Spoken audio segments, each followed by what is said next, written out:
Hello student, exam গ্রাভিটিতে তোমাদের প্রত্যেককে স্বাগত জানাই। আমরা আগের দিন ফিজিক্সের যে চ্যাপ্টারটা স্টার্ট করেছি তার নাম হচ্ছে force and laws of motion, মানে বল এবং গতির সূত্রসমূহ।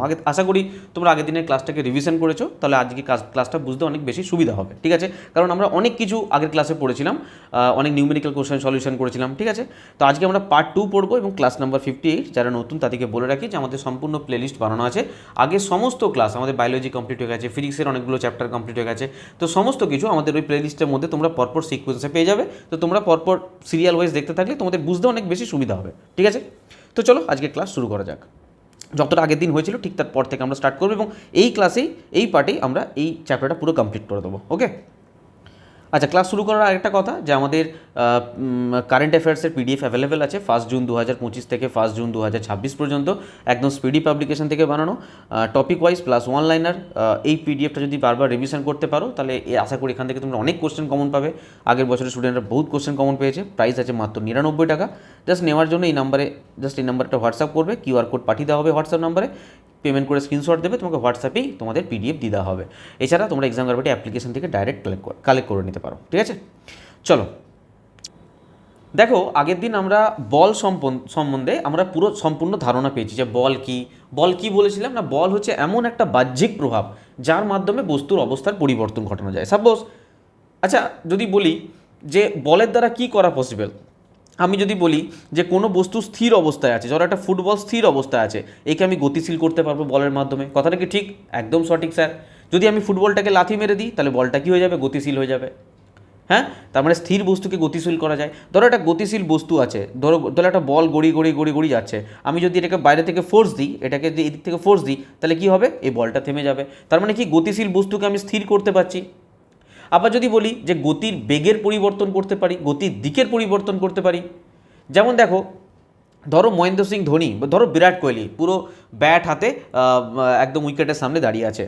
ঠিক আছে, ধরো বল করেছে, আর্চার বল করলো, সে কি করলো? ধরো সাপোজ বলছি সে বল করেছে 150 কিলোমিটার/আওয়ার বেগে। হ্যাঁ, সে বল করেছে এই দিকে, ধরো সে এখানে উইকেট আছে, সে এই দিকে বল করেছে, আর এখানে ধরো বিরাট কোহলি দাঁড়িয়ে আছে, বল করেছে এই দিকে। সে কি করলো? 6 মেরে দিল, পুরো বাউন্ডারি মারলে কি হবে? তার দিকের পরিবর্তন হতে পারে এই দিকে পরিবর্তন, এই দিকে 6 মেরেছে, হতে পারে এই দিকে 6 মেরেছে, হতে পারে পিছনে 6 মেরেছে, হতে পারে লং অফে 6 মেরেছে। তো যেখানে হোক সে 6 মেরেছে, তার মানে কি দিকের পরিবর্তন করছে। এসছিল বল এই সাইডে, কিন্তু বল বেরিয়ে গেল এই দিকে। তো ফোর্স, ব্যাটটা যে চালালো, ফোর্স দিল, বলের মধ্যে ফোর্স ক্রিয়েট করলো, তো দিকের পরিবর্তন করলো। আমরা বস্তুর আকৃতির পরিবর্তন করতে পারি বলের মাধ্যমে। ধরো একটা স্প্রিং আছে, এই স্প্রিংটাকে ধরো টেনে আমি চেপে ধরো সংকুচিত করে দিলাম, তার মানে কি আকারের পরিবর্তন হলো। কি করে আকারের পরিবর্তন হচ্ছে? আমি ফোর্স দিচ্ছি, ধরো এই সাইড থেকে ফোর্স দিচ্ছি, এই সাইড থেকে ফোর্স দিচ্ছি, কি হলো? এটা সংকুচিত হবে। ধরো একটা মাটির ঢেলা আছে, নরম মাটির ঢেলা, আমি চাইলে পরে এটাকে বিভিন্ন রকম আকার দিতে পারি। কীভাবে আকার দেবো? ফোর্স ক্রিয়েট করে। তো ফোর্স হচ্ছে এমন একটা বাহ্যিক প্রভাব যার ফলে আমাদের বস্তুর অবস্থার পরিবর্তন ঘটাতে পারি বা ঘটানোর চেষ্টা করতে পারি। ঠিক আছে, ফোর্স সম্বন্ধে আমরা একটা ধারণা পেয়েছি। আমরা জেনেছিলাম যে ফোর্সের একক হচ্ছে নিউটন, কীভাবে নিউটন হয়, কীভাবে ডাইন হয়, সেগুলো সমস্ত কিছু আমরা জেনেছিলাম। এবং বলেছিলাম ফোর্স ওয়ান টাইপ অফ, বলতে পারো, পুশ অ্যান্ড পুল। ঠিক আছে, আজকে আমরা জানবো এই যে ফোর্স সম্বন্ধে আমরা জেনেছি আগের দিন, এই ফোর্স ক প্রকার হয় সেই হিসাবে জানবো। চলো দেখো, ফোর্স প্রয়োগের ফল হিসাবে সাধারণত আমরা ফোর্সকে দুভাগে ভাগ করতে পারি। ঠিক আছে, এক হচ্ছে প্রতিমিত বল, এক হচ্ছে অপ্রতিমিত বল। একটা কি বললাম? প্রতিমিত বল, যেটাকে আমরা বলি ব্যালেন্স ফোর্স, আর একটা হচ্ছে অপ্রতিমিত বল, যেটাকে বলি আমরা আনব্যালেন্স ফোর্স। ঠিক আছে, এই দু ধরনের বল হয়। এবার তোমরা বলবে স্যার প্রতিমিত বল কি? আমরা প্রথমে ব্যালেন্স ফোর্স নিয়ে কথা বলবো, ব্যালেন্স ফোর্স নিয়ে, প্রতিমিত বল নিয়ে। ঠিক আছে, ধরো এখানে ছবিটা আশা করি আছে, হ্যাঁ, এটা পুরো তোমাদের এনসিআরটি ছবি কিন্তু, হ্যাঁ, আমি বাইরে থেকে দিয়েছি এরকম ব্যাপার নয়। ধরো এই টেবিলের ওপরে না একটা কাঠের ব্লক আছে, ঠিক আছে স্যার, কাঠের ব্লক আছে। আমি যদি এই কাঠের ব্লকটাকে দু সাইড থেকে ফোর্স দিচ্ছি, ঠিক আছে, আমি ধরো এই সাইড থেকে একটা ফোর্স দিলাম, পেনটা একটু বড় করতে হবে, ধরো আমি এই সাইড থেকে একটা ফোর্স দিলাম, আর ধরো এই সাইড থেকে একটা ফোর্স দিলাম, ঠিক আছে, দু সাইড থেকে ফোর্স দিচ্ছি। ধরো এই দিক থেকে আমি বল দিলাম, সাপোজ ধরো 6 নিউটন দিলাম, আর এই সাইড থেকেও আমি 6 নিউটন দিলাম। বলো এই কাঠের ব্লকটা কি কোনো দিকে মুভ করবে? কোনো দিকে মুভ করবে? ভালো করে বুঝবে। ধরো এই একটা কাঠের ব্লক আছে, ভেবে নাও, ভেবে নাও এটা একটা কাঠের ব্লক আছে, ঠিক আছে। আমি এই সাইড থেকে ফোর্স ক্রিয়েট করলাম, ধরো আমি যদি শুধুমাত্র এই সাইড থেকে ফোর্স ক্রিয়েট করতাম কি হতো, এটা মুভ করে যেত এদিকে। আমি কি করলাম, সেম ফোর্স আমি এই সাইড থেকেও ক্রিয়েট করলাম। ধরো এই দিক থেকে আমি বললাম 6 নিউটন দিলাম, এই সাইড থেকেও 6 নিউটন দিলাম। আমি বলছি এটার কি কোনো পরিবর্তন ঘটবে, হ্যাঁ কি না শুধু উত্তর দেবে। তোমরা কি বলবে, না স্যার কোনো পরিবর্তন ঘটবে না। তার কারণ এই সাইড থেকে যতটা আমি ফোর্স দিচ্ছি ঠিক ততটাই ফোর্স আমি এই সাইড থেকেও দিচ্ছি। তো কোথাও না কোথাও এর নেট ফোর্স কি হয়ে যাবে, আরে নেট ফোর্স কি হয়ে যাবে বলো, নেট ফোর্স কি হয়ে যাবে, 0 হয়ে যাবে, 0, শূন্য, শূন্য হয়ে যাবে। বস্তুর অবস্থার কোনো পরিবর্তন হবে না স্যার। যদি কোনো বস্তু স্থির, এবং এই কাঠের ব্লকটা ধরো স্থির অবস্থায় আছে, তো এই স্থির অবস্থাতেই থাকবে। সাপোজ ধরো একটা বল ধরো এই গড়ি যাচ্ছে, ধরো এর গতিবেগ আছে 6 metre per second, 6 metre per second এ গড়ি যাচ্ছে। তো আমি একে কী করলাম, এই সাইড থেকেও যে ফোর্স দিলাম, সাপোজ ধরো 2 নিউটন ফোর্স দিলাম, আর আমি এই সাইড থেকেও তাকে 2 নিউটন ফোর্স দিলাম। তো এই বলটার কোনো অবস্থার পরিবর্তন ঘটবে, অবস্থার পরিবর্তন ঘটবে না স্যার, কারণ এই সাইড থেকে যে ফোর্স দিচ্ছি এই সাইড থেকে সেই ফোর্সই দিচ্ছি। তো দোনো সাইড সে বলছি, দু দিক থেকেই কি হচ্ছে, এটা কি হচ্ছে, সমান ফোর্স দিচ্ছি। তার ফলে বস্তু যে অবস্থায় থাকছে সেই অবস্থায় থেকে যাচ্ছে। যদি স্থির অবস্থায় থাকে তাহলে স্থির অবস্থা, এটা ভাববে না যে বস্তু শুধু স্থির অবস্থা থাকলে স্থির অবস্থায় থাকবে, আর গতিশীল অবস্থা যদি থাকে সে কি গতি চেঞ্জ হয়ে যাবে, স্থির হয়ে যাবে না, গতিশীল অবস্থায় থাকলে সে গতিশীল অবস্থাতেই থাকবে, যদি কিনা দুই দিক থেকে সমান ফোর্স দেওয়া হয়। বোঝা গেল? এই ধরনের ফোর্সকে আমরা কি বলবো, ব্যালেন্স ফোর্স, প্রতিমিত বল, প্রতিমিত বল, ঠিক আছে। তো চলো যেটা বললাম তোমাদের একবার দেখিয়ে দিই। আচ্ছা তার আগে আমাকে বলো অপ্রতিমিত বল কি হবে। চলো আগে তোমাদের এটা দেখিয়ে দিই, আমি নেক্সট স্লাইডে গিয়ে অপ্রতিমিত বলটা আলোচনা করছি। দেখো প্রতিমিত বল সম্বন্ধে কি বলেছে না, যখন কোনো বস্তুর উপর একাধিক বল প্রয়োগ করা হয় এবং তাদের লব্ধি বল মানে নেট ফোর্স কি হয়ে যাবে, শূন্য হয়ে যাবে, তাকে বলবো প্রতিমিত বল। ফলাফল কি, বস্তুর গতির অবস্থানে কোনো পরিবর্তন হবে না স্যার, কোনো পরিবর্তন হবে না। স্থির বস্তু স্থির থাকবে, যে বস্তু সমবেগে সরল রেখায় চলছে সেইভাবেই চলতে থাকবে, কোনো রকম কোনো পরিবর্তন হবে না যদি দু সাইড থেকে সমান ফোর্স লাগে, দু সাইড থেকে আমাদের সমান ফোর্স লাগে, ঠিক আছে। আচ্ছা এটা কিন্তু কেউ এটা ভাববে না যে স্যার কাঠের যে ব্লক ছিল না, কাঠের যে ব্লক ছিল, আমি বললাম যে এই সাইড থেকে আমি 6 নিউটন বল দিলাম, এই দিক থেকে 6 নিউটন বল দিলাম। যদি এটা এইভাবেও ডিনোট করা থাকে যে আমি এই দিক থেকে 6 নিউটন দিলাম, এই সাইড থেকেও 6 নিউটন দিলাম, যেমন দড়ি টানাটানি খেলায় যেরকম হয়, এই দিক থেকেও যে বলে টানছে ওই দিক থেকেও সেম বলে, যদি সমান বলে টানে তাহলে কি হবে, সেম জিনিস ঘটবে। এটাও কিন্তু ব্যালেন্স ফোর্স, দেখতে হবে যে এই মানটা এক আছে কিনা, এই ফোর্সের মানটা এক আছে কিনা, ঠিক আছে। ছবি দেখে ঘাবড়ে যেও না যে স্যার আপনি তো বলেছিলেন এই সাইড থেকে একটা, এই সাইড থেকে একটা, এখানে ব্লক আছে, তা নয়, এই সাইড থেকে যদি হয় তাও কিন্তু হবে। বোঝা গেল? এটাই হচ্ছে ব্যালেন্স ফোর্স, দুদিকে ফোর্সটা সমান থাকবে। ওকে, নেক্সট আমরা আলোচনা করব অপ্রতিমিত বল, আনব্যালেন্স ফোর্স কি। দেখো আনব্যালেন্স ফোর্স কি, সাপোজ ধরো আমি তোমাদের এখানে আগে বোঝাই, ধরো এই একটা কাঠের ব্লক আছে, ঠিক আছে স্যার কাঠের ব্লক আছে, আমি কি করলাম, একে আমি টানছি 10 নিউটন বল দ্বারা, আর এই দিক থেকে আমি দিয়েছি 4 নিউটন বল। তো বলো তো এটা ব্যালেন্স ফোর্স না আনব্যালেন্স ফোর্স? তোমরা বলবে স্যার এটা আনব্যালেন্স ফোর্স, অপ্রতিমিত বল। কারণ কি, দু সাইডে আমার ফোর্সটা ইকুয়াল নেই, দু সাইডে ফোর্সটা ইকুয়াল নেই, কোথাও না কোথাও এই সাইডে ফোর্স আমার বেশি, কোথাও না কোথাও 10 - 4 মানে 6 নিউটন ফোর্স আমার এই সাইডে বেশি। বোঝা গেল? বা ধরো এই একটা ধরো কাঠের ব্লক আছে, এই একটা ধরো কাঠের ব্লক আছে, কি করলাম না এই সাইড থেকে একটা ফোর্স দিচ্ছি আর এই সাইড থেকে একটা ফোর্স দিচ্ছি, ধরো এই দিক থেকে দিলাম 6 নিউটন, এদিক থেকে দিলাম 2 নিউটন। বলো তো এটা ব্যালেন্স ফোর্স না আনব্যালেন্স ফোর্স? তোমরা কি বলবে স্যার ফোর্স তো ইকুয়াল নেই, তার মানে এটা আনব্যালেন্স ফোর্স, অপ্রতিমিত বল, অপ্রতিমিত বল। তাহলে আমি যদি বলি যে অপ্রতিমিত বলের ক্ষেত্রে বস্তুর গতির কি কোনো পরিবর্তন ঘটবে? অবশ্যই ঘটবে।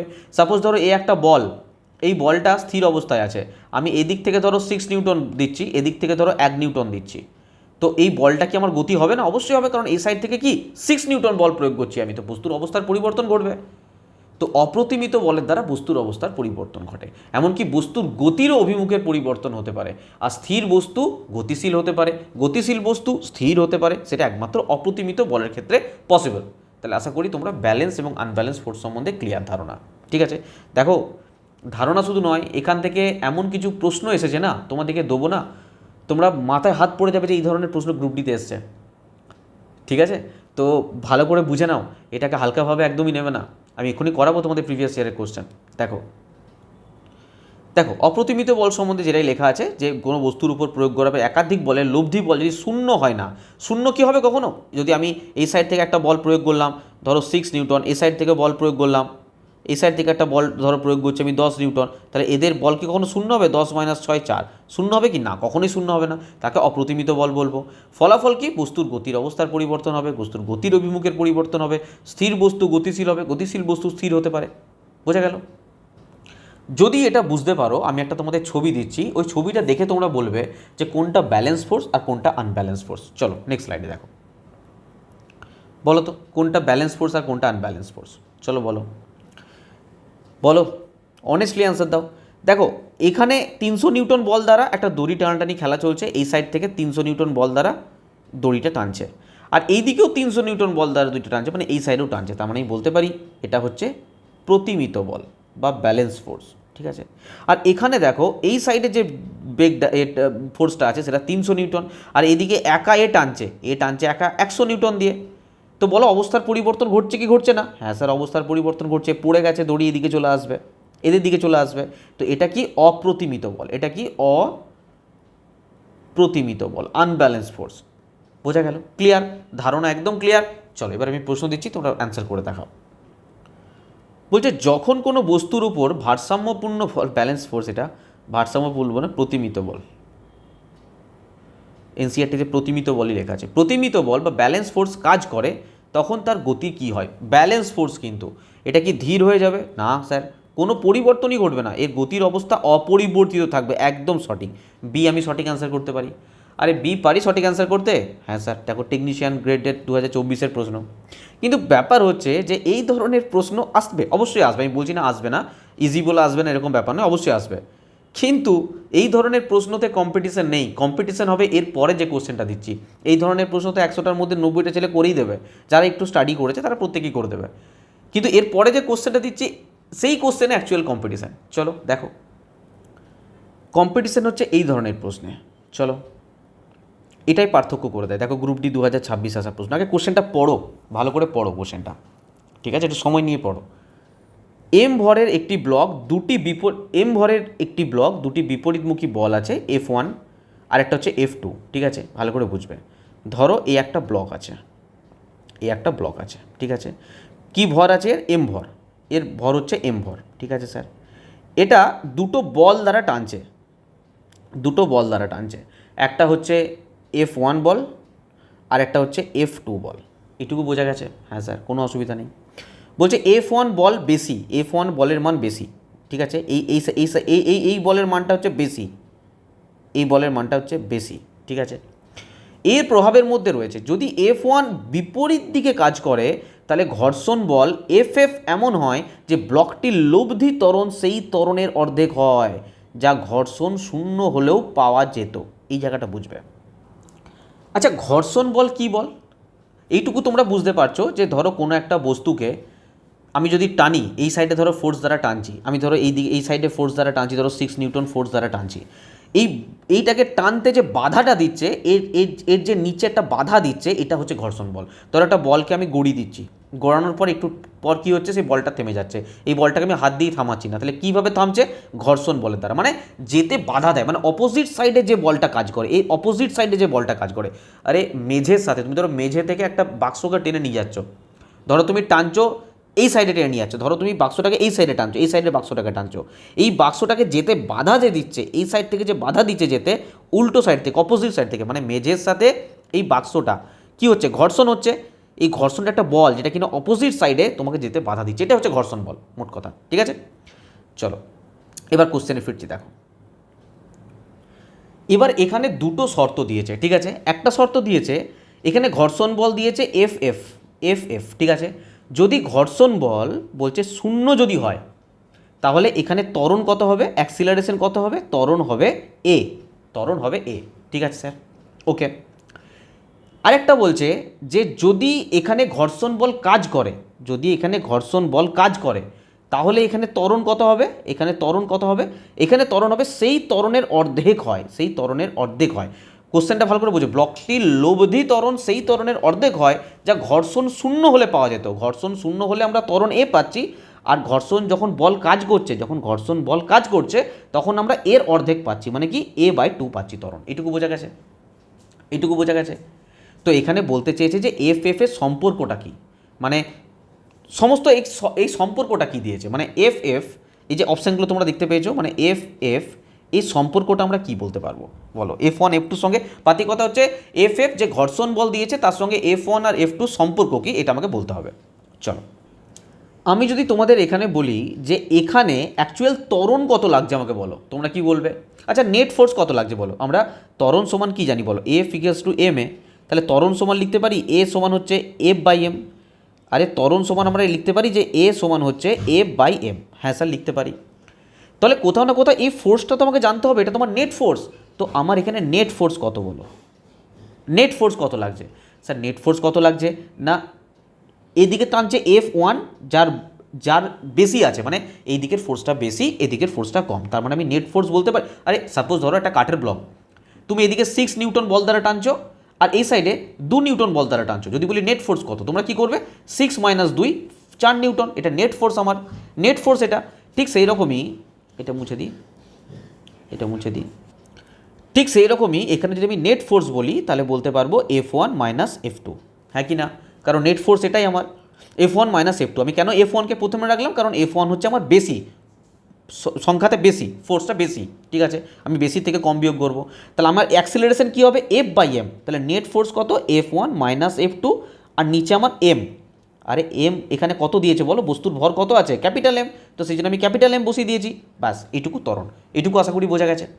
চলো, আমি এবার এই সাইডে চলে আসছি। এই সাইডে আমি যদি বলি এই সাইডে নেট ফোর্স কত লাগছে, তোমরা বলবে স্যার এই সাইডেও সেম F1 - F2, কিন্তু ব্যাপার হচ্ছে এখানে না ঘর্ষণ বল কাজ করছে। এখানে কি কাজ করছে? ঘর্ষণ বল কাজ করছে, সেই জন্যই ঘর্ষণ বলটাকেও মাইনাস করতে হবে, তখন আমি নেট ফোর্স পেলাম, এটা আমার নেট ফোর্স, ঠিক আছে? তো ফোর্স সমান কি? আরে F সমান কি বলো? m × a, তাই তো? আরে ফোর্স সমান m এ, আমরা আগের দিনই পড়েছিলাম। তো নেট ফোর্স সমান m এ, তো এখানে বস্তুর ভর কত আছে না ক্যাপিটাল M, আর বস্তুর ত্বরণ কত আছে? ত্বরণ কিন্তু মনে রাখবে a/2, কারণ এখানে পরিষ্কার বলে দিয়েছে ত্বরণ অর্ধেক হয়ে যায়, তো এখানে কী হয়ে গেল? a/2। ক্লিয়ার? আমি এটা এইভাবে লিখতে পারবো F1 - F2 - F, আমি এটা এইভাবে লিখতে পারবো m/2 × a, এটা লিখতে পারবো কি না? হ্যাঁ স্যার, লেখা যাবে। আচ্ছা, আমি এই এর জায়গাতে আমি এই মানটা বসাতে পারবো? হ্যাঁ স্যার, কারণ এর মান ওটা আমার আছে, তো আমি কি বসালাম না m/2 × F1 - F2/m, এটা আমি বসাতে পারবো, এর জায়গায় বসালাম। m কেটে গেল, আমার কি পড়ে রইল বলো? কি পড়ে রইল? এখানে সিম্পল F1 - F2/2, ঠিক আছে? আমি এটা মুছে দিচ্ছি। আমি এখানটায় লিখতে পারি যে আরে এটা সমান আমার এটা পড়ে আছে, আমি এটাই শুধু এখানে তুলে লিখছি, আর কিছু করছি না, যে F1 - F2 - FF সমান হচ্ছে এখানে পড়ে রইল F1 - F2/2, এটা আমার পড়ে রইল, ঠিক আছে? এটা আমার পড়ে রইল। তো আমি যদি এটা ক্যালকুলেশন করি, দেখো এইটুকু ক্যালকুলেশন তোমাদের করতে হবে, কারণ দেখো F1 - F2, এখানে F1 - F2, আমি যদি এটাকে y ধরে নিই, ঠিক আছে, এটাকে যদি y ধরে নিই তাহলে এদিকে কী হবে? y/2। তো y আর y/2 এর ক্যালকুলেশন করলে কী হবে তোমরা আমার থেকে ভালো জানো, আমি এখানে ডাইরেক্ট অ্যান্সার করে দিচ্ছি, তোমাদের দেখিয়েও দিচ্ছি, আমাদের ক্যালকুলেশন করেও দেখিয়ে দিচ্ছি, দাঁড়াও। মানে এখানে ডাইরেক্ট ক্যালকুলেশন করলে এটাই আসবে F1 - F2/2 সমান হচ্ছে FF। তার মানে আমি কোনটা আনসার বলো? বি হয়ে যাবে এখানে সঠিক আনসার, বি হয়ে যাবে সঠিক আনসার। আর এটা ক্যালকুলেশন বিশাল কিছু নয়, আমি তোমাদের এখানে জাস্ট জায়গা হবে না বলে আমি দেখাতে পারছি না, আমি তোমাদের ক্যালকুলেশন করে দেখিয়েও দিচ্ছি। শুধু এইটুকু বোঝা গেছে, আমি তোমাদের এই ক্যালকুলেশনটা দেখিয়ে দিচ্ছি, এটা মুছে পড়ে আমি ক্যালকুলেশন দেখিয়ে দিচ্ছি। আমি জাস্ট এটাকে y ধরে নিয়েছি আর এটাকে y/2 ধরে নিয়েছি, বাস, আর কিছু ব্যাপার নেই। ক্যালকুলেশন করলে তোমাদের নিজেরাই চলে আসবে, কিন্তু সলিউশনটা দেখো, এটা আমাদের গ্রুপ ডির কোশ্চেন 2026-এর কম্পিটিশন এখানে হয়। এই কোশ্চেনটা যারা করে আসতে পারবে তারা এক কদম আগে, বাকি যেগুলো ইজি কোশ্চেন তো সবাই করতে পারবে, তোমার সঙ্গে কী পার্থক্য রইল? বোঝা গেল? তো আমি আরেকবার রিপিট করে দিচ্ছি, কিছুই নেই, কোশ্চেনটা ইজি, কিন্তু একটু বুঝতে হবে।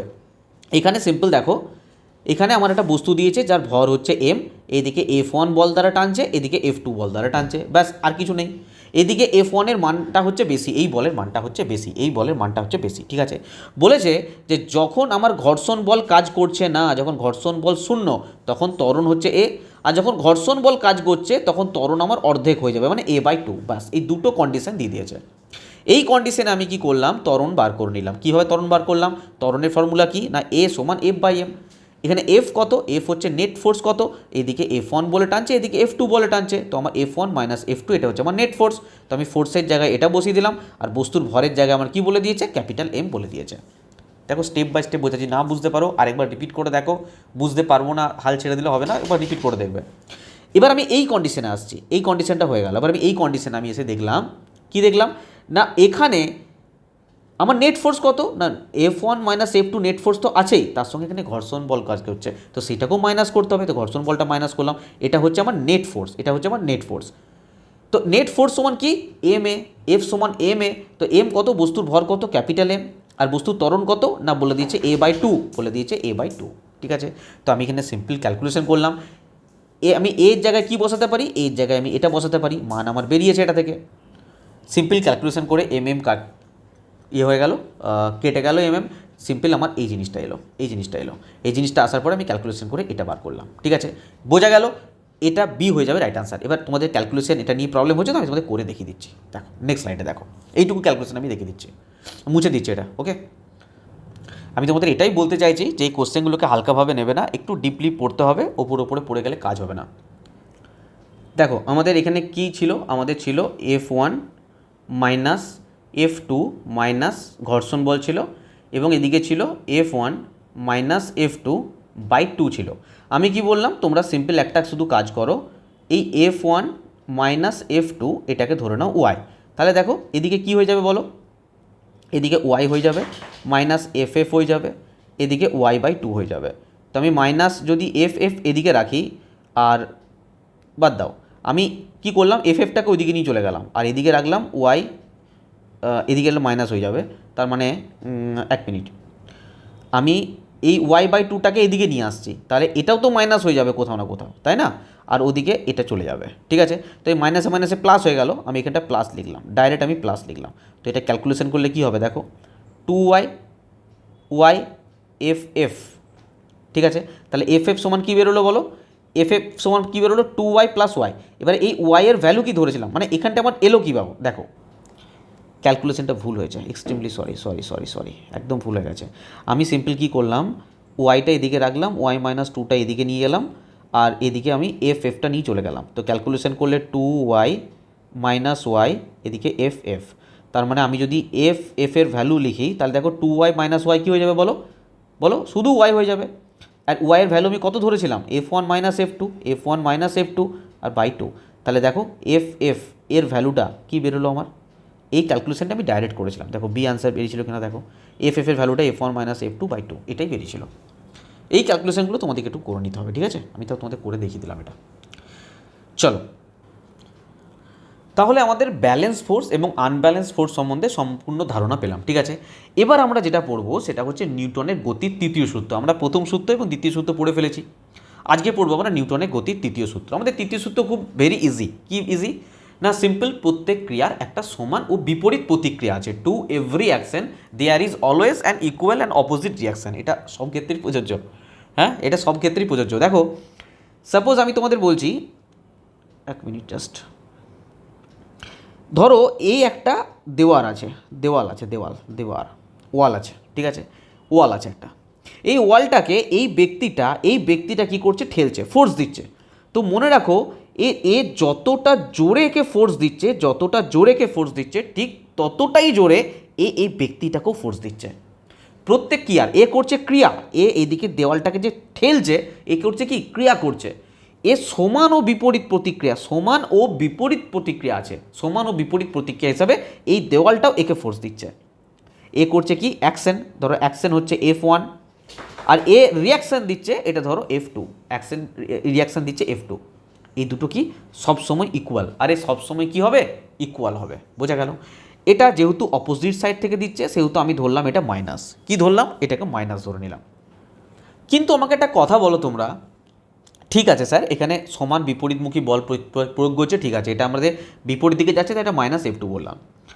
কখনো এখানে এমনটা কি হয় যে সাপোজ ধরো এই একটা দেওয়াল আছে, ধরো এই একটা ব্যক্তি এখানে ধরো ফোর্স দিচ্ছে, ধরো 6 নিউটন ফোর্স দিচ্ছে, এই দেওয়ালটা এর ওপরে কখনো হবে যে ভাই 4 নিউটন ফোর্স ক্রিয়েট করছে? কখনোই না। মনে রাখবে সমান ফোর্স দিচ্ছে, সমান ফোর্স মানে অপোজিট সাইডে দিচ্ছে, তাই -6 নিউটন মানে সমান ফোর্স দিচ্ছে। প্রথম পয়েন্ট এটা। দ্বিতীয় পয়েন্ট হচ্ছে ক্রিয়া আর প্রতিক্রিয়া। আমি এই যে ব্যক্তিটা এই দেওয়ালটার উপরে ফোর্স দিচ্ছে, এটা কি করছে? ক্রিয়া। আর দেওয়ালটা এই ব্যক্তিটার উপরে ফোর্স দিচ্ছে, এটা হচ্ছে প্রতিক্রিয়া। তো ক্রিয়া আর প্রতিক্রিয়া কখনো একটা বস্তুর উপরে প্রয়োগ করা যায়, কখনো একটা বস্তুর উপরে প্রয়োগ করা যায়, কখনোই না। দুটো ভিন্ন বস্তুর উপরে কাজ করে, দুটো ভিন্ন বস্তুর উপরে কাজ করে। তাই তাই কি করে এরা একে অপরের প্রভাবকে সরাসরি কি বলবো মানে নাকচ করে দিতে পারে যে না কিছু নেই। আমি বলতে চাইছি যে এরা কখনো কি একটা সিঙ্গেল বস্তুর উপর কাজ করতে পারে? ধরো এই একটা মানুষ হাওয়ার মধ্যে কি ফোর্স দেবে যে কিছু ঠেলছি, ধরো আমি ঠেলছি, কোনো কোনো কিছু ঠেলা মারছি, আমি ফোর্স ক্রিয়েট করছি, ধরো 6 নিউটন বল দিচ্ছি, এটা এক হাওয়ার মধ্যে কখনো পসিবল নয়। তো কোনো না কোনো সামনে একটা বস্তু তো চাই, কোনো না কোনো সবসময় দেওয়াল হতে হবে এরকম মানুষ, এরকম ব্যাপার নয়। দেওয়ালের জায়গায় মানুষ হতে পারে, দেওয়ালের জায়গায় নৌকা হতে পারে, দেওয়ালের জায়গায় কোনো বাড়ি হতে পারে, দেওয়ালের জায়গায় কোনো গাড়ি হতে পারে, কুচবি হতে পারে, কিন্তু ভিন্ন ভিন্ন দুটো বস্তু, ক্রিয়া প্রতিক্রিয়ার জন্য ভিন্ন ভিন্ন দুটো বস্তু প্রয়োজন আছে। ঠিক আছে স্যার, 2 নম্বর পয়েন্ট। 3 নম্বর পয়েন্ট হচ্ছে এই দুটো সবসময় মনে রাখবে একই সাথে সৃষ্টি হয় আর একই সাথে খতম হয়ে যায়। ক্রিয়া ধরো যে মুহূর্তে তুমি এই বলটা দেওয়ালের উপরে বল প্রয়োগ করছো 6 নিউটন, ঠিক সেই মুহূর্তেই এই দেওয়ালও তোমার উপরে 6 নিউটন বল প্রয়োগ করছে একই সময়ে, সময়টা সেম সময়, একই সাথে সৃষ্টি হয়। তুমি ফোর্স দেওয়া বন্ধ করে দাও, ও ফোর্স দেওয়া বন্ধ করে দেবে, মানে একই সাথে সৃষ্টি হবে, একই সাথে আবার ভ্যানিশ হয়ে যাবে, অদৃশ্য হয়ে যাবে। বোঝা গেল? তো এই 3টে পয়েন্ট মনে রাখবে নিউটনের গতির তৃতীয় সূত্র হিসাবে। ওকে, দেখো এখানে কি বলছে না, প্রত্যেক ক্রিয়ার একটা সমান ও বিপরীত প্রতিক্রিয়া আছে। To every action there is always an equal and opposite reaction. সূত্রটির মূল কথা কি না, বল কখনো এককভাবে কাজ করে না, বল সবসময় জোড়ায় জোড়ায় কাজ করে, জোড়ায় জোড়ায় ক্রিয়া প্রতিক্রিয়া একসাথে কাজ করবে জোড়াতে। যখনই একটি বস্তু অন্য কোনো বস্তুর উপরে বল প্রয়োগ করবে মানে ক্রিয়া করবে, তখনই দ্বিতীয় বস্তুটি প্রথম বস্তুটির উপরে সমান ও বিপরীতমুখী বল প্রয়োগ করবে, যেটাকে আমরা বলি প্রতিক্রিয়া। মনে থাকবে? চলো, আচ্ছা কিছু ইম্পর্টেন্ট পয়েন্ট আছে যেগুলো তোমাদের সঙ্গে আমি আলোচনা করলাম, সেগুলোই লেখা আছে। সমান ও বিপরীত হবে, প্রতিক্রিয়া বলের মান ক্রিয়া বলের মানের সমান হয়, কিন্তু এদের দিক সবসময় বিপরীতমুখী থাকে। একই দিকে মানে বিপরীতমুখে ক্রিয়া করবে কিন্তু বলের মান ইকুয়াল। ভিন্ন বস্তু ক্রিয়া প্রতিক্রিয়া বল দুটি ভিন্ন বস্তুর উপরে কাজ করে, তাই এরা একে একে অপরকে প্রভাবকে সরাসরি নাকচ করে দিতে পারে। একই সাথে ঘটে, এই দুটি বল একই সাথে সৃষ্টি হয়, একসাথে অদৃশ্য হয়। যে মুহূর্তে তুমি ক্রিয়া করবে সেই মুহূর্তে প্রতিক্রিয়া হবে, তুমি ক্রিয়া বন্ধ করে দাও প্রতিক্রিয়া বন্ধ হয়ে যাবে। তুমি খুব ভালো করে পড়াশোনা করো, তুমি নিশ্চয়ই চাকরি পাবে। এটা হচ্ছে ক্রিয়া প্রতিক্রিয়া। তুমি পড়াশোনা করবে না, তুমি চাকরি পাবে না। বলে স্যার কাট অফ হাই চলে গেছে, আরে বাপরে এখানে কাট অফ এত হাই চলে গেছে, এই বছর এত কাট অফ। তোমরা তো ম্যাক্সিমাম কাট অফ ভিডিও দেখেই সময় নষ্ট করে দাও, যেটা কিনা টিচারদের খুব ভালো জিনিস, যে একটা সিম্পল কাট অফ ভিডিও বানিয়ে দাও, একটা হিউজ পরিমাণে একটা ভিউজ নিয়ে চলে যাও। ঠিক আছে, কাট অফ ভিউজ মানে কাট অফ ভিডিও, তারপরে মোটিভেশন ভিডিও, এগুলোতে কী হয় মানে ভালো ভিউজ আসে, আর তোমরা সেগুলোতে কী করো, সেই ফাঁদে পা দাও আর নিজেদের সময়গুলোকে ফালতু নষ্ট করো। ভাই কাট অফ ভিডিও দেখে তোমার কী হবে? কোথাও 90 কাট অফ গেছে, তোমাকে তো তোমার এক্সট্রিম লেভেল পর্যন্ত পড়তে হবে এবং এক্সট্রিম লেভেল পর্যন্ত পারফরমেন্স দিতে হবে। তোমার যতটা ধরো আমি একটা কোশ্চেন পেপার পেলাম, আমি 2 মিনিট জাস্ট তোমাদের সঙ্গে কথা বলছি।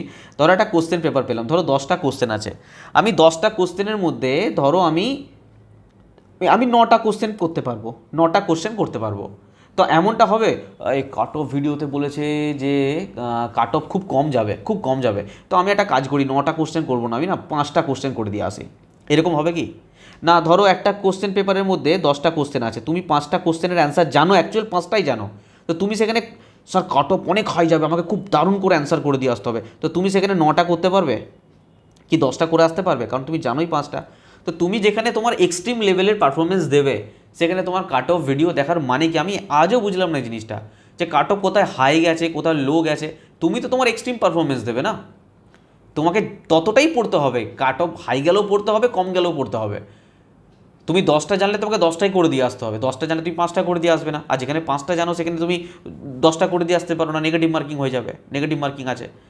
তো কাটো ভিডিও তোমাদেরকে বুদ্ধু বানায়, তোমরা বুদ্ধু বানতে থাকো। আর একটা হচ্ছে মোটিভেশন ভিডিও, কে রেল লাইনের ধারে শুয়ে চাকরি পেয়েছে, কে গার্লফ্রেন্ডের সঙ্গে ছাড়াছাড়ি হয়ে চাকরি পেয়েছে, কার দিল দিল তোড় দিয়া থা उसके बाद भी नौकरी मिल गया, এইসব ফালতু ভিডিও দেখতে থাকো তোমরা। চলো, ভালো বেবেকুফ বানায় তোমাদের টিচাররা, তা তোমরা বানতে থাকো। দেখো, আমরা যে নিউটনের তৃতীয় গতিসূত্র পড়লাম তার কিছু এক্সাম্পল আছে। এক্সাম্পল কি আছে? প্রথম এক্সাম্পল এটা রকেট উৎক্ষেপণ। দ্বিতীয় এক্সাম্পল এটা যে আমরা যে হাঁটছি, এটাও তৃতীয় গতিসূত্র অনুযায়ী। তৃতীয় এক্সাম্পল এটা যে আমরা যে সুইমিং করি, সাঁতার কাটি, সেটাও নিউটনের তৃতীয় গতিসূত্র। চতুর্থ এক্সাম্পল এটা যে কোনো নৌকায় কোনো ব্যক্তি ধরো কোনো নৌকার ওপর থেকে এক লাফ মারলো পাড়ে যাওয়ার জন্য, নদীর পাড়ে যাওয়ার জন্য। এই নৌকাটা কী হলো, পিছনে সরে গেল হালকা, সে নদীর পাড় থেকে নদীর পাড়ে পৌঁছে গেল, এটাও তৃতীয় গতিসূত্রের। হ্যাঁ, বোঝাচ্ছে? রকেট উৎক্ষেপণ, দেখো এই যে রকেট থেকে কি হচ্ছে, রকেটের ইঞ্জিন থেকে একটা উত্তপ্ত গ্যাস বেরোয়, অত্যন্ত বেগে নিচের দিকে নির্গত হয়। দেখো এই যে দেখতে পাচ্ছ, নির্গত হচ্ছে প্রচণ্ড বেগে নির্গত হচ্ছে গ্যাসটা। এটা কি? এটা হচ্ছে ক্রিয়া। এটা কি করলো? ক্রিয়া। আর ওপর দিকে রকেটটা বেগে বেরিয়ে গেল, এটা কি হলো? এটা হচ্ছে প্রতিক্রিয়া। এটা হচ্ছে প্রতিক্রিয়া। ঠিক আছে, যেটা কিনা রকেটকে উপর দিকে উঠতে, আকাশে উঠতে সাহায্য করলো। ঠিক আছে, যখন আমরা হাঁটছি আমরা কি করছি? দেখো, তখন আমাদের পা দিয়ে মাটিকে পিছনের দিকে ঠেলছি। দেখবে যখনই হাঁটছো না, হাঁটার সময় কি হচ্ছে, ধরো এই পাটা দিয়ে মাটিকে পিছন দিকে ঠেলছো, এটা তুমি কি করছো? এটা করছো ক্রিয়া। এই যে ব্যাকওয়ার্ড ফোর্স দিচ্ছ, ব্যাকওয়ার্ড ফোর্স, এটা হচ্ছে ক্রিয়া। তার ফলে তুমি সামনের দিকে এগোচ্ছ, যে ফরওয়ার্ড রিয়াকশন, এটা হচ্ছে কি? এটা হচ্ছে প্রতিক্রিয়া। হ্যাঁ, তারপরে ধরো এই ব্যক্তিটা এক লাফ মেরে নদীর পাড়ে পৌঁছে যাচ্ছে। তো এই যে নৌকাটা এখানে ছিল, নৌকাটার উপরে কি করলো? জোরে ধাক্কা মারলো, নৌকাটা পিছন দিকে সরে গেল, এটা কি করলো? ক্রিয়া। এর ফলে এই নৌকাটা কি করলো? এই যে force by boy on boat, যখন এই নৌকাটা কি করলো, নৌকাটা একেও উল্টে ধাক্কা মারলো। যত জোরে নৌকাটাকে ধাক্কা মেরেছে, তত জোরেই নৌকাটা একে ধাক্কা মারলো। তার ফলে কি হলো? জাম্প করে এই নদীর পাড়ে চলে এলো। এই যে নৌকাটা একে যে ফোর্সটা দিল, এই ফোর্সটা কি ফোর্স? এটা হচ্ছে প্রতিক্রিয়া, রিয়াকশন, প্রতিক্রিয়া দিল। এই যে সুইমার সাঁতার কাটছে, এ কী করছে? সাঁতার কাটার সময় দেখেছো, জল পায়ে করে করতে থাকে, তারপরে সামনের দিকে হাতে করে জল ঠেলতে থাকে। তো সামনের দিকে যখন জলটা ঠেলছে, মানে এই সাইডে জলটাকে ঠেলছে, পায়ে করে জলটাকে ঠেলছে, এটা কি করছে? ক্রিয়া। তার ফলে জল ওকে ঠেলছে, যে রিয়াকশন ফোর্স সামনের দিকে, আর অ্যাকশন ফোর্স, ক্রিয়া হচ্ছে পিছন দিকে। এ ক্রিয়া করছে, মানে জলটা হাতে করে ঠেলছে, পায়ে করে জলটা ঠেলছে, মানে কি? অ্যাকশন, ক্রিয়া করছে। ক্রিয়া কোন দিকে হচ্ছে? ক্রিয়া হচ্ছে এদিকে হচ্ছে ক্রিয়া। তার ফলে জল ওকে সামনের দিকে নিয়ে যাচ্ছে, এটা হচ্ছে প্রতিক্রিয়া কোন দিকে যাচ্ছে? প্রতিক্রিয়া সামনের দিকে যাচ্ছে। তো এই এক্সাম্পলগুলো একটু মনে রাখবে। ঠিক আছে, যারা ভাবছো স্যার বন্দুকের গুলির কেসটা বললেন না, ওটার ক্ষেত্রে ম্যাথ আছে, শুধু বললে হবে না, ওটা বোঝানোর ব্যাপার আছে। তো আমি এটা আলাদা করে রেখেছি, আজকেই বোঝাবো। ঠিক আছে, দেখতে থাকো আগে। জাস্ট এই এক্সাম্পলগুলো মনে রাখবে। দৈনন্দিন জীবন উদাহরণ, আমরা যখন হাঁটি, যখন নৌকা চালানো হয়, যখন রকেট উৎক্ষেপণ করা হয়, বাকি যে এক্সাম্পলগুলো বললাম সিম্পলগুলো মনে রাখবে। দেখো, নেক্সট আমরা যেটা পড়বো সেটা হচ্ছে ভরবেগ সংরক্ষণ সূত্র। আমাদের ভরবেগ সংরক্ষণ সূত্র কি বলে না, যদি কোনো বস্তুর উপরে বাহ্যিক বল কাজ না করে, তাহলে কোনো একটা সিস্টেমের বা বস্তুর সমষ্টির মোট ভরবেগ সবসময় সংরক্ষিত থাকে। ঠিক আছে, ধরো বুঝতে পারলে না স্যার, এত জটিলভাবে আমরা বুঝতে পারবো না। দেখো, আমি তোমাদের সহজ সরলভাবে বোঝানোর চেষ্টা করছি, ভালো করে বুঝবে। ধরো আমার একটা বল আছে M1, একটা বস্তুর ভর হচ্ছে M1, একটা বল, এই বলটা ধরো মুভ করছে। ঠিক আছে, এই বলটা, এটা বল, সেই বলটার ওয়েট হচ্ছে, মানে ভর হচ্ছে M1। ঠিক আছে স্যার, আরেকটা বল আছে, ধরো এটা M1-এর জায়গায় আমি নিয়ে নিলাম M2 এটা। ঠিক আছে, আরেকটা বল আছে, এই বলটার ভর হচ্ছে M1। ঠিক আছে, M1 আর M2। ধরো এই যে M1 আছে না, এই বস্তুর গতিবেগ হচ্ছে U1, আর এই বস্তুর গতিবেগ হচ্ছে U2। ভালো করে বুঝবে। ধরো এই বলটা গড়ি যাচ্ছে। ঠিক আছে, আমি তোমাকে বলে দিলাম, আরেকবার রিপিট করছি, দুটো বল আছে M1 আর M2। M1-এর গতিবেগ হচ্ছে U1 প্রাথমিক গতিবেগ, আর M2-র গতিবেগ হচ্ছে U2। ঠিক আছে স্যার, এর মধ্যে কোনো জটিলতা আছে না স্যার? আমি এবার তোমাদের বলে দিলাম যে এই যে U2 এর গতিবেগ না বেশি, আরে ইউ টুর গতিবেগ বেশি, মানে M2 যে বল আছে তার গতিবেগ বেশি। তো গতিবেগ যদি বেশি হয় কি হবে, এটা একে কি করবে, ধাক্কা মারবে একটা টাইমের পরে। আমি মানলাম যে এই জায়গাটায় এসে যখন এই জায়গাটায় এসেছে, এটা ধরো M2 আর এটা ধরো M1, এটা ধরো M1, এই জায়গাটায় এসে কি করেছে, একে অপরের সাথে ধাক্কা লেগেছে, এই জায়গাটায় এসে ধাক্কা লেগেছে। স্যার ধাক্কা কেন লাগলো, কারণ আমি তোমাদের বলে দিলাম যে U2 U1-এর থেকে বেশি, সেই জন্য এক জায়গায় এসে ধাক্কা লেগেছে। ঠিক আছে স্যার, এরপর কি হলো, এরপর কি হলো, ধাক্কা লাগার পরে কেসটা কি হলো না, M2 চলে এলো এখানে, বা M1 পিছিয়ে গেল, আমি মানলাম যেটা M2ই আছে ধরো, বাদ দাও, আর এই বলটা ধরো M1। ঠিক আছে, এবারে যে বেগটা এলো, আগে তো আমাদের প্রাথমিক গতিবেগ ছিল, দেখো ভালো করে বুঝবে, আগে প্রাথমিক গতিবেগ ছিল U1 U2, এখন যে এই M2-র বেগ হয়েছে আমি মানলাম V2, আর এর গতিবেগ হয়ে গেছে V1, অন্তিম গতিবেগ। ঠিক আছে, সামনের দিকে গতি করছে, সামনের দিকে গতি করছে। ঠিক আছে, এরা সামনের দিকে গতি করছে, সামনের দিকে গতি করছে।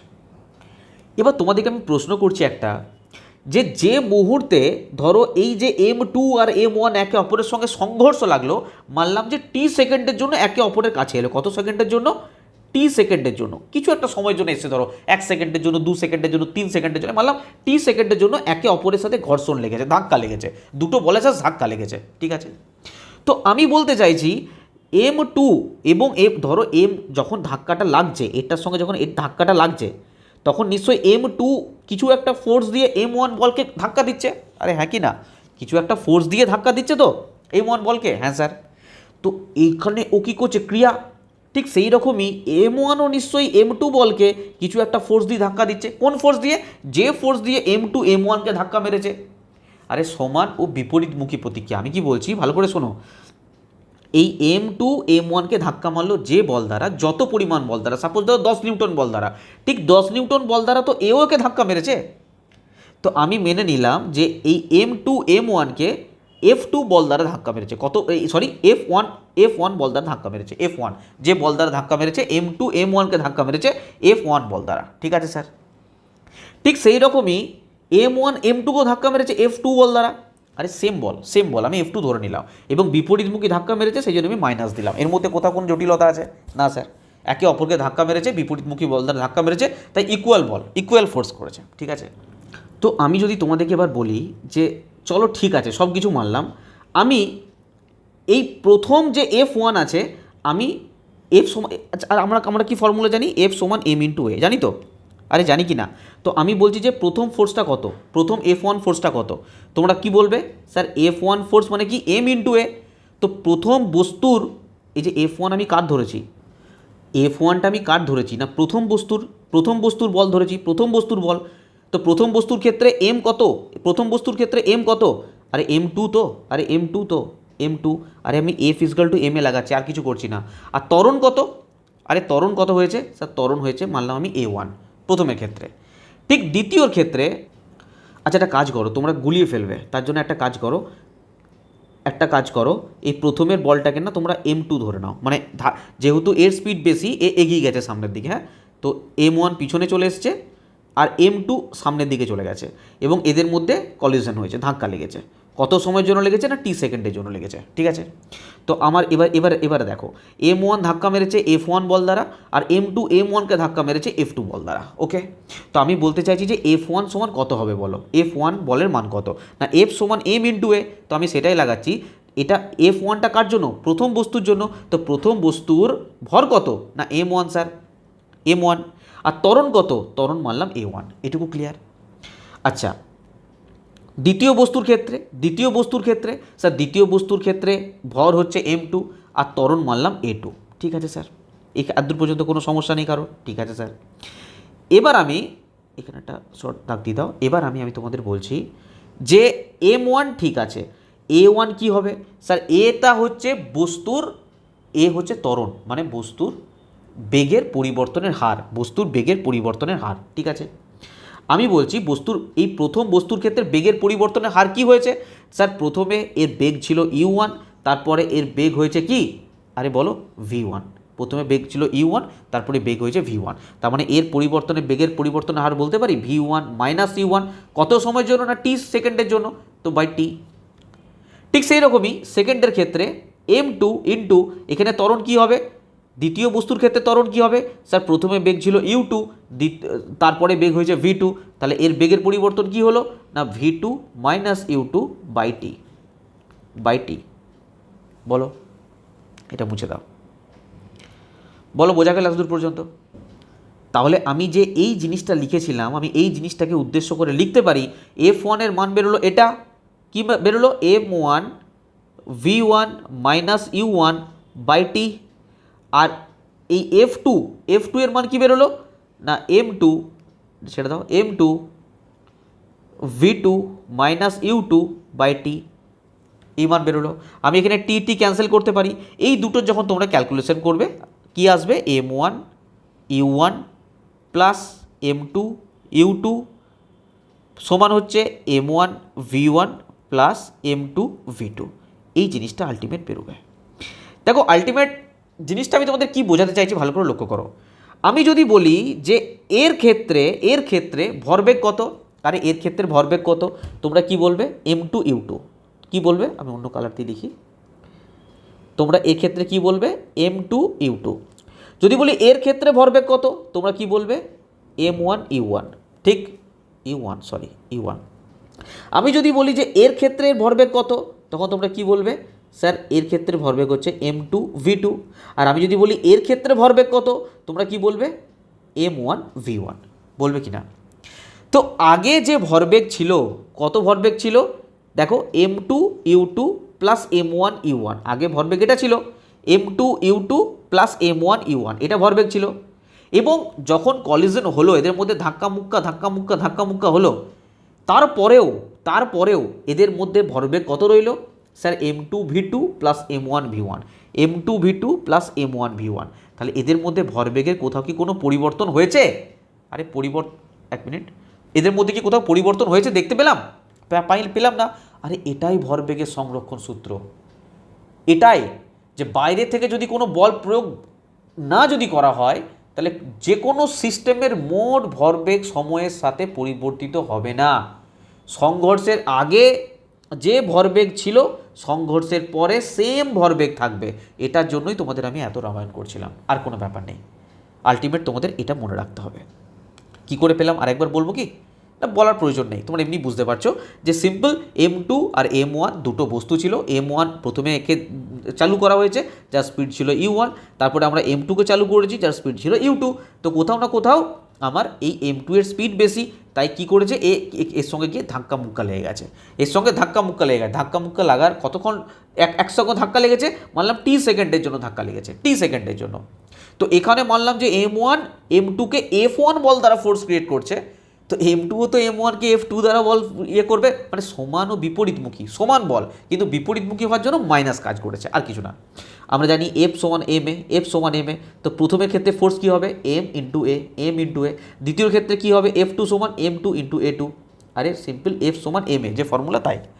এক্ষেত্রে অ্যাক্সেলারেশন কী হবে, স্যার m1 বস্তুর ক্ষেত্রে প্রাথমিক বেগ ছিল u1, অন্তিম বেগ হলো v1, তো তাই করেছি v1 minus u1 by T, হয়ে গেল, এর অ্যাক্সিলারেশন হয়ে গেল। দ্বিতীয়র ক্ষেত্রে m2 অ্যাক্সিলারেশন কি, এর ছিল u2 আর এর ছিল v2, তো v2 মাইনাস u2 অন্তিম বেগ মাইনাস প্রাথমিক বেগ বাই টি।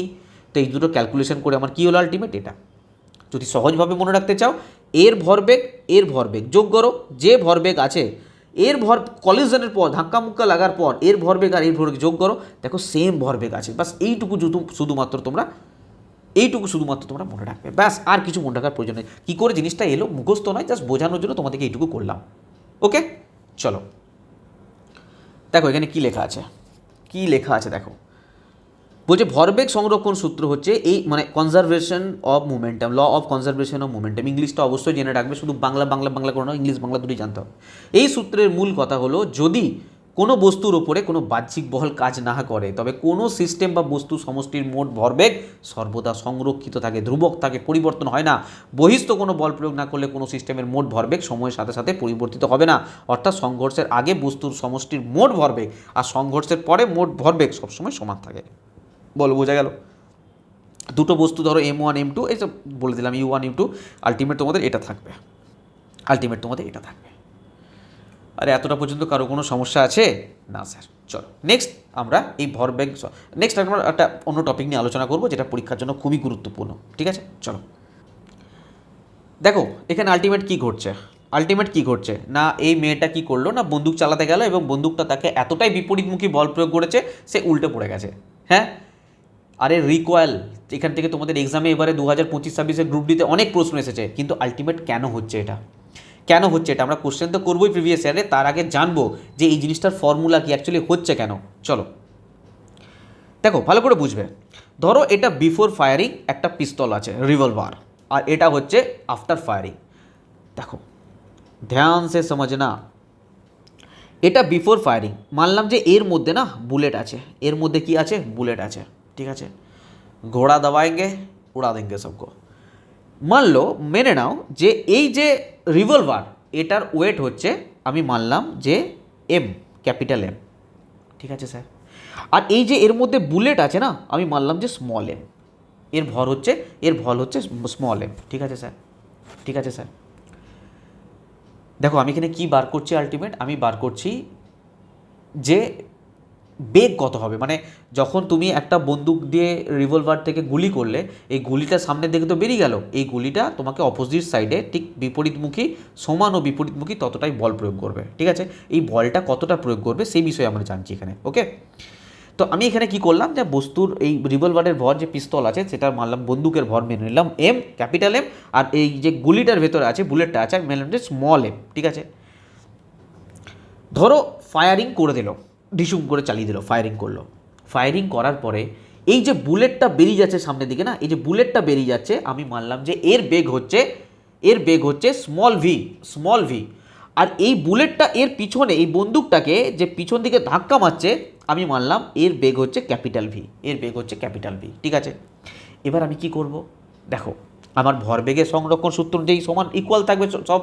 ঠিক আছে, তো আমি এখানে যদি ভরবেগ বার করতে চাই, এই এর এর ভরবেগ বার করতে চাই, কার ভরবেগ বার করতে চাই, এই বন্দুকের গুলির, বন্দুকের গুলি যদি ভরবেগ বার করতে, তোমরা কি বলবে, বন্দুকের গুলির ভর কত না স্যার স্মল এম। বেগ কত, আমি কিন্তু বিফোর ফায়ারিং বলছি, বিফোর ফায়ারিং বলছি, আমার স্টার্টিংয়ে এই বন্দুকের যে ভেতরে যে গুলিটা ভরা ছিল, এই গুলির কোনো রকম কোনো বেগ ছিল না স্যার, এ তো স্থির অবস্থায় আছে। আরে স্থির অবস্থায় আছে, কি আছে না স্থির অবস্থায় আছে, তো ইউ জিরো, বাদ দাও, এইভাবে লেখো এম ইউ ভরবেগ। আরে ভরবেগ বস্তু গুলির ভর আর গুলির বেগ। ঠিক আছে, আমি মানলাম যে ইউ ওয়ান, গুলির বেগ হচ্ছে ইউ ওয়ান। ঠিক আছে, এবার বন্দুকের কি না, বন্দুকের ভর হচ্ছে স্যার ক্যাপিটাল এম, আর এর বেগ কি, এখন কি গুলি চলেছে না স্যার, গুলি চলেনি, সেই জন্য এই বন্দুকের পিছন দিকে কোনো বেগ আছে না স্যার, কোনো বেগ নেই, তার জন্য এখানে ইউ টু আমি ধরে নিলাম যে প্রাথমিক বেগ, ইউ টুটাও কিন্তু জিরো। ঠিক আছে, ভালো করে বুঝবে, আমি আরেকবার রিপিট করছি, আমি বিফোর ফায়ারিং মানে ফায়ারিংয়ের আগে আমি গুলির ভর এবং গুলির গতিবেগ বার করলাম, বন্দুকের ভর, বন্দুকের গতিবেগ বার করলাম, এটা আমার ভরবেগ, কার কার, এটা হচ্ছে গুলির ভরবেগ, এটা হচ্ছে বন্দুকের ভরবেগ, কখন, বিফোর ফায়ারিং, ফায়ারিং করার আগে। আমি এবারে পরে আসছি, পরে আসছি, পরে আসছি, ভরবেগ কত স্যার, এর ভরবেগ হচ্ছে কার, বুলেটের মানে গুলির, গুলির ভর কত স্মল এম। এখন এই এর বেগ হয়ে গেছে, ধরো এর বেগ, এর বেগ কত বলেছি স্মল ভি, তো আমি মানে অন্তিম গতিবেগ স্মল ভি। আর বন্দুকের কত হয়ে গেছে, বন্দুকের এম হচ্ছে ভর আর বেগ হচ্ছে ক্যাপিটাল ভি, বোঝা গেল। আর একবার বলছি, আফটার ফায়ারিং এটা হচ্ছে গুলির ভরবেগ আর এটা হচ্ছে বন্দুকের ভরবেগ। ঠিক আছে, তো এবার একটা কথা বলো, যখন আমার বিফোর ফায়ারিং, ফায়ারিংয়ের আগে ইউ ওয়ানের মান কি স্যার জিরো, কেন, কারণ এখানে গুলিটা কি অবস্থায় আছে স্যার, গুলিটা স্থির অবস্থায় আছে, তাই আমি লিখতে পারি এটা জিরো। ইউ টু কি স্যার, ইউ টুটাও জিরো হবে, কারণ এই যে বন্দুকটা, এই বন্দুকটা কোনো রকম পিছনে ধাক্কা মারছে কিছু না স্যার, কিছুই নেই, তার মানে এটাও জিরো। আর এটা হচ্ছে, এর তো বেগ আছে এম ভি, ভি বেগ ধরে নিয়েছি, আর এটা হচ্ছে ক্যাপিটাল ভি ধরে নিয়েছি, তো এই দিকটা তো আমার পুরোটাই জিরো, আরে এই দিকটা তো আমার পুরোটাই জিরো। হ্যাঁ, তা আমি এই এম ভিটাকে আমি এদিকে নিয়ে আসতে পারি, মানে এই যে এইটাকে আমি এইদিকে নিয়ে আসতে পারি, আমি আলটিমেট কেনে বার করছি ক্যাপিটাল ভি এর ভ্যালু বার করছি। হ্যাঁ, ক্যাপিটাল ভি এর ভ্যালু মানে হচ্ছে বন্দুকের, বন্দুকের বেগ, বন্দুকের বেগ বার করছি এখানে আমি। হ্যাঁ, বন্দুকের বেগ বার করছি। তো বন্দুকের বেগ বার করতে গেলে আমাকে এটা এদিকে নিয়ে আসতে হবে। চলো, এটা তো পুরো জিরো হয়ে গেছে, এটা তো বাদ দাও। তাহলে এমভি, আর এদিকে পড়ে রইল এই এমভি, এই এমভি। ঠিক আছে, তো আমি যদি শুধু ভি লিখি তাহলে আমি লিখতে পারবো M small V by M. এটাই হচ্ছে সেই ফর্মুলা যেটা তোমরা ডাইরেক্ট মুখস্থ করো, এটাই হচ্ছে সেই ফর্মুলা। এবার তুমি এটাকে এইভাবে লিখতে পারো, M small V by M. Just এই ফর্মুলাটা মনে রাখবে। আমি আরেকবার রিপিট করে দিচ্ছি, জাস্ট এই ফর্মুলাটা তোমরা মনে রাখবে, এই ফর্মুলাটা। এটা আসছে কোথা থেকে তোমাদের আমি এই জিনিসটা এখানে বোঝাচ্ছিলাম, আর কিছু ব্যাপার নেই। তোমরা ডাইরেক্ট চাইলে এই ফর্মুলাটা ডাইরেক্ট মুখস্থ করো, ডাইরেক্ট মনে রাখো যদি এটা বুঝতে না পারো কোনো কারণে। ঠিক আছে, আর কিছু ব্যাপার নেই। আমি তোমাদের কোশ্চেন করাচ্ছি, দেখো তোমরা ফটাফট অ্যান্সার দেবে। আর এখানে কিছু নেই, আমি কিছুই বলিনি। আমি শুধু বলেছি যে বিফোর ফায়ারিং, গুলি করার আগে এটা গুলির ভরবেগ, এটা বন্দুকের ভরবেগ, আর গুলি করার পর এটা গুলির ভরবেগ, এটা বন্দুকের ভরবেগ। তো দুটো তো ইকুয়াল থাকে সবসময় ভরবেগ সংরক্ষণ সূত্র অনুযায়ী। তো এটা আর এটা ইকুয়াল করে দিয়েছি, ব্যাস। U1 U2 জিরো, তাই এটা যদি জিরো হয় তো এটা আমার এদিকে চলে আসবে এমভি, আর এটা এদিকেই থাকবে। তো ভি সমান কী বেরোলো? এই জিনিসটাই বেরোলো, ক্যালকুলেশনের মাধ্যমে বেরোলো। এবার দেখো একটা জিনিস বলছি, যেহেতু ফায়ারিং করার পর বন্দুক এই সাইডে রিকয়েল হয়, পিছনের দিকে রিকয়েল হয়, পিছনের সাইডে যায়, পিছন সাইডে যায়। হ্যাঁ, সেই জন্য মনে রাখবে এটা সবসময় মাইনাসে আসে, মাইনাসে আসে। যদি আমি গুলির বেগটাকে পজিটিভ ধরি, মানে এই স্মল ভি এটাকে যদি আমি পজিটিভ ধরি, সামনের দিকে যাচ্ছে, তাহলে এই পিছন দিকে যখন যাচ্ছে ক্যাপিটাল ভি বন্দুকের বেগ, এটাকে আমি কি ধরবো? মাইনাস ধরবো। বোঝা গেছে? ব্যাস, তোমরা এই ফর্মুলাটাকে ভালো করে মনে রাখো। কী করে এলো এতদিন মুখস্থ করতে, সেটা আমি তোমাদের দেখালাম। চলো, যদি বুঝতে পারো আমি কিছু প্রিভিয়াস ইয়ারে কোশ্চেন দিচ্ছি, তোমরা করে দেখাও। বলো আনসার, বলো বলো বলো আনসার বলো, ক্যা হোগা। একটা 30 গ্রাম ভরের একটা গুলি আছে। হ্যাঁ, এক এক মিনিট। একটা 30 গ্রাম ভরের একটা 2 কেজি ভরের পিস্তল থেকে 30 গ্রাম ভরের গুলি, মানে গুলিটার ওয়েট দিয়েছে 30 গ্রাম, আর পিস্তলটার ভর দিয়েছে 2 কেজি। ঠিক আছে, ওয়েট নয়, ভর দিয়েছে। 150 মিটার পার সেকেন্ড বেগে ছুঁড়েছে। তো বলছে পিস্তলটার রিকয়েল ভেলোসিটি মানে পিছন দিকে যে ধাক্কাটা মারছে সেই বেগটা কত, মানে ক্যাপিটাল ভি এর মান জানতে চেয়েছে। আমি ফর্মুলা সিম্পল কি জানি sir, small M by capital M into V, বা বলতে পারো এখানে ভি এসেছিল, যেটা তোমার সুবিধা, ইন্টু ভি করে দাও না, একই ব্যাপার, ইন্টু ভি করে দাও, একই ব্যাপার। তো এখানে আমার স্মল এম কত আছে? আরে স্মল এমটা কি স্যার? গুলির বেগ। তো গুলির বেগ কত আছে? এক মিনিট, এটা স্মল এম হচ্ছে গুলির বেগ নয়, গুলির ভর আছে 30 গ্রাম। কিন্তু আমার দেখো সব কেজিতে, এসআই পদ্ধতি সব কেজি দিয়েছে। এখানে দেখো মিটার পার সেকেন্ড সব কেজিতে আছে, মানে এসআই পদ্ধতিতে আছে। তো কোথাও না কোথাও 30 গ্রামকে যদি আমি কেজিতে করি কী হবে বলো? 30 গ্রামকে আমি যদি কেজিতে করি 1000 দিয়ে ভাগ করতে হয়। হ্যাঁ, তার মানে কত হচ্ছে? আচ্ছা, আমি এটা ডাইরেক্ট করি না, আমার সুবিধা হবে, এখানে ক্যালকুলেশনের সময় সুবিধা হবে। 30/1000 আমি এখানে ডাইরেক্ট লিখি। হ্যাঁ, এখানে কেজি, আর নিচে এম কত আছে? এমটা কি? বন্দুকের ভর কত দিয়েছে? 2 কেজি দিয়েছে। আরে 2 কেজি দিয়েছে, ঠিক আছে। আর এখানে কত আছে? ভি। এই ভিটা কি? গুলি যে বেরোচ্ছে, গুলির গতিবেগ কত? 150 meter per second, 150 meter per second. দেখো কেজি ক্যান্সেল হয়ে গেল এখানে, ঠিক আছে। আলটিমেট কী হয় বলো তো? 1000টা নিচে নেমে যায়, আর কিছু ব্যাপার নেই, ঠিক আছে। 1000টা নিচে নেমে যায়, 150 উপরে উঠে যাবে। তার মানে 0 কেটে দাও, 2 15 30, আর এখানে হচ্ছে 5 2 10, 5 3 15, তার মানে 15 3 45/2। ভুল করছি কি? ভুলই করেছি, কারণ এটা 5 20 100 হবে, 2 15 30, তার মানে কি? এটা 5 3 15, 5 4 20, মানে 9/4, আর 9/4 মানে কত? 2.25। একটাই একক পড়ে দেখো, মিটার পার সেকেন্ড, কেজি কেটে গেছে। সিম্পল ক্যালকুলেশনে বিশাল কিছু ব্যাপার নেই। 2.25 দেখো মাইনাসে আছে।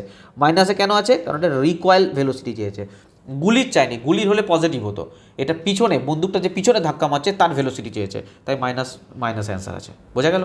সিম্পল এই ফর্মুলা ইউজ করেছি, যেখানে যেটা বলেছে সেটা বসিয়ে দিয়েছি, ঠিক আছে। শুধুমাত্র এটা মনে রাখো যে স্মল ভি এটা হচ্ছে গুলির গতিবেগ, ঠিক আছে। স্মল এম এটা হচ্ছে গুলির ভর, ক্যাপিটাল এম মনে রাখো বন্দুকের ভর, মনে থাকবে। আর ক্যাপিটাল ক্যাপিটাল ভি হচ্ছে বন্দুকের ভর, ঠিক আছে। এই জায়গাটা একটু মনে রাখবে, আমি আগের স্লাইডে লিখতে ভুলে গেছি, এটা মনে রাখবে। চলো এটা বলো কী হবে। একটি 20 গ্রাম ভরের একটি গুলি 3 কেজি ভরের পিস্তল থেকে 150 মিটার পার সেকেন্ড হয়ে গেছে। পিস্তলটির পিস্তলের রিকোয়েল ভেলোসিটি ক্যাপিটাল ভি, কী বললাম, small M by capital M into small V. Small M কি, গুলির ভর কত বলেছে, 20 গ্রাম। দেখো 20 গ্রাম বলেছে, এটাও কিন্তু 20/1000 হয়ে যাবে, হ্যাঁ 20/1000। ডাইরেক্ট ছেড়ে দাও, 20/1000 লেখো, 20/1000টাকে নিচেই লেখো। এখানে আরে 1000 বোঝা গেল, 1000 দিয়ে ভাগ করলাম কেন, কেজি করার জন্য, আর কোনো ব্যাপার নেই। এখানে কত, বন্দুকের ভর কত, বন্দুকের ভর বলছে 3 কেজি, তো 3 কেজি নিচে লেখো। আর এখানে স্পিড কত দিয়েছে, গুলির স্পিড হচ্ছে 150, তো ক্যালকুলেশন করে দাও। এই 0 0 কাটলো, এই 0 0 কাটলো, 2 5 10, 5 3 15, 3 3 কেটে গেল, মানে 1 meter per second, 1 meter per second. এই দেখো -1 মিটার পার সেকেন্ড আসবে, বি হয়ে যাবে সঠিক অ্যান্সার এখানে। ইজি কোশ্চেন, করতে পারবে এক্সামে আশা করি। সব গ্রুপ ডিতে আসা প্রশ্ন, এগুলো গ্রুপ ডিতে আসা প্রশ্ন, আমি উল্টাপাল্টা জায়গা থেকে করাচ্ছি না তোমাদের। আচ্ছা, এই প্রশ্নের অ্যান্সার বলো তো, সংঘর্ষের ক্ষেত্রে সর্বদা কিসের সংরক্ষণ হয়, কি সংরক্ষণ করি আমরা? এই মাত্র বললাম ভরবেগ, সবসময় মোমেন্টাম, ভরবেগ সবসময় আমাদের সংরক্ষিত থাকে। ওকে, চলো তোমাদের চ্যাপ্টারটা, এই ফোর্স অ্যান্ড লজ অফ মোশনের চ্যাপ্টার এখানে হয়ে গেল তোমাদের পুরো কমপ্লিট হয়ে গেল। নেক্সট ডে আমরা এই চ্যাপ্টার রিলেটেড আরেকটা চ্যাপ্টার আছে, সেটা হচ্ছে গ্র্যাভিটেশন। সেই গ্র্যাভিটেশন সম্বন্ধে পড়বো। তোমরা কিন্তু বারবার বলছি রিভিশনে ফোকাস করো, আমাদের একটার পর একটা চ্যাপ্টার কমপ্লিট হয়ে যাচ্ছে। বায়োলজি কমপ্লিট হয়ে গেছে, ফিজিক্সের ইম্পর্টেন্ট চ্যাপ্টার কমপ্লিট হচ্ছে। এমন কোনো শিফট নেই যেগুলো থেকে এই চ্যাপ্টারগুলো থেকে প্রশ্ন আসে না, ঠিক আছে। আর দেখতে পাচ্ছ কী লেভেলের প্রশ্ন আসছে, তো ওপরে পড়ে যাবে, শুধু এনসিইআরটি বই পড়ে যাবে, কিছুই বুঝবে না বা অ্যান্সার মুখস্থ করে চলে যাবে, এরকম আর চলবে না। এতটাই ডিটেলসে পড়তে হবে যেরকমভাবে আমি পড়াচ্ছি, ঠিক আছে। সেলফ স্টাডি করো বা নিজেরা পড়ো, যাই পড়ো না কেন। আর আমাদের ব্যাচ আছে, যদি চাও অ্যাডমিশন নিতে পারো, মাত্র 399 টাকা ব্যাচের প্রাইস আছে। এখানে থিওরি ক্লাস চ্যাপ্টার ওয়াইজ ডিটেলসে পড়ানো হবে। গ্রুপ ডি 2025-26 গ্রুপ ডির শিফটের সলিউশনের ক্লাস করানো হচ্ছে, একদম শিফট ওয়াইজ, মানে প্রিভিয়াস ইয়ার কোশ্চেন, তার সঙ্গে মক টেস্ট, ফুল অ্যানালাইসিস, প্রিন্টেবল পিডিএফ সব কিছু দেওয়া হবে। চাইলে ব্যাচে যোগ দিতে পারো। এর সঙ্গে যদি কমপ্লিট ব্যাচ চাও, সায়েন্সের সঙ্গে ম্যাথামেটিক্স, রিজনিং, জিকের, তোমরা ভিওডি ব্যাচ পেয়ে যাবে, 699 টাকা প্রাইস আছে। এছাড়া 1 জুন 2025 থেকে 1 জুন 2026 স্পিডি পাবলিকেশনের বাংলা একদম রেডি আছে, টপিক ওয়াইজ প্লাস অনলাইনার, 99 টাকা দাম আছে। এর বাইরে তোমাদের অন্য কিছু রিভিশন দেওয়ার প্রয়োজন পড়বে না। কারেন্ট অ্যাফেয়ার্সের জন্য, কারেন্ট অ্যাফেয়ার্স কতটা ভাইটাল, কতটা গুরুত্বপূর্ণ যদি কেউ হালকাভাবে নাও বুঝতে পারবে। কারণ আগের বারে দেখেছো 20টার মধ্যে 20টাই হয়তো কারেন্ট অ্যাফেয়ার্স দিয়ে দিচ্ছে, এরকম আছে। তো অতি অবশ্যই স্পিডি পাবলিকেশন তোমাদের পড়ে যেতেই হবে, ঠিক আছে। আর যদি একসঙ্গে নাও স্ট্যাটিক জিকে আর কারেন্ট অ্যাফেয়ার্স, তাহলে মাত্র 199 টাকায় পেয়ে যাবে, ঠিক আছে। আর আমাদের কাছে প্রিভিয়াস ইয়ার বই এবং পিডিএফ অ্যাভেলেবেল আছে, দেখতে পাচ্ছ সমস্ত প্রাইস। এটা গ্রুপ ডির বই, এখানে এলপি, টেকনিশিয়ান, জেই, এনটিপিসি, আরপিএফ, এসআই কনস্টেবল সমস্ত সায়েন্সের প্রশ্ন আছে। এটা 2016-22 চ্যাপ্টার ওয়াইজ বই, ঠিক আছে। তো সমস্ত বই মিলে প্রায় 10,500 11,000 প্রশ্ন হবে। যত প্রিভিয়াস ইয়ার কোশ্চেন করবে তত তোমাদের হেল্প করবে, ঠিক আছে। যদি চাও, দাম এবং পিডিএফের দাম এবং বইয়ের দাম দুটোই দেখতে পাচ্ছ, চাইলে কালেক্ট করতে পারো। এছাড়া আমাদের ম্যাথের বই অ্যাভেলেবেল আছে। নেওয়ার জন্য সিম্পল তোমরা এই নাম্বারে হোয়াটসঅ্যাপ করবে। এই হোয়াটসঅ্যাপ নাম্বারে আমি কিউআর কোড পাঠাবো, কিউআর কোডে পেমেন্ট করে তোমরা স্ক্রিনশট দেবে, আমি তোমাদের হোয়াটসঅ্যাপে পিডিএফ চাইলে পাঠিয়ে দেবো। যদি কোর্স চাও কোর্সে অ্যাড করে দেবো, যদি বই চাও বইয়ের জন্য এখান থেকে যোগাযোগ করে নেওয়া হবে, জাস্ট এই নাম্বারে হোয়াটসঅ্যাপ করলেই হবে। এছাড়া আমাদের এক্সাম গ্র্যাভিটি অ্যাপ্লিকেশনে গিয়েও তোমরা ডাইরেক্ট পারচেস করতে পারো, পিডিএফ, বুক, কোর্স সব কিছু ডাইরেক্ট পারচেস করতে পারো। আর যদি কোথাও কোনো ইনকোয়ারি থাকে তোমরা এই নাম্বারে হোয়াটসঅ্যাপ বা কল করবে, ঠিক আছে। চলো ভালো করে পড়তে থাকো, সামনে এক্সাম আছে, নতুন করে বলার কিছু নেই। আর যদি ভিডিও ভালো লেগে থাকে তাহলে একটা ভালো কমেন্ট করবে, লাইক করবে, শেয়ার করবে, বাস আর কি বলবো। যদি পারো সাবস্ক্রাইব করে রাখবে এইভাবে ভিডিও পাওয়ার জন্য, ওকে। আর টেলিগ্রাম গ্রুপে যুক্ত থাকবে সব কিছু আপডেট পাওয়ার জন্য টেলিগ্রাম গ্রুপে অবশ্যই যুক্ত থাকবে, ওকে। পরের ক্লাসে আমরা নতুন চ্যাপ্টার স্টার্ট করছি, অতি অবশ্যই নেক্সট ক্লাসে তোমরা জয়েন করো, ওকে। আজকের মতন বাই, টাটা, থ্যাংক ইউ।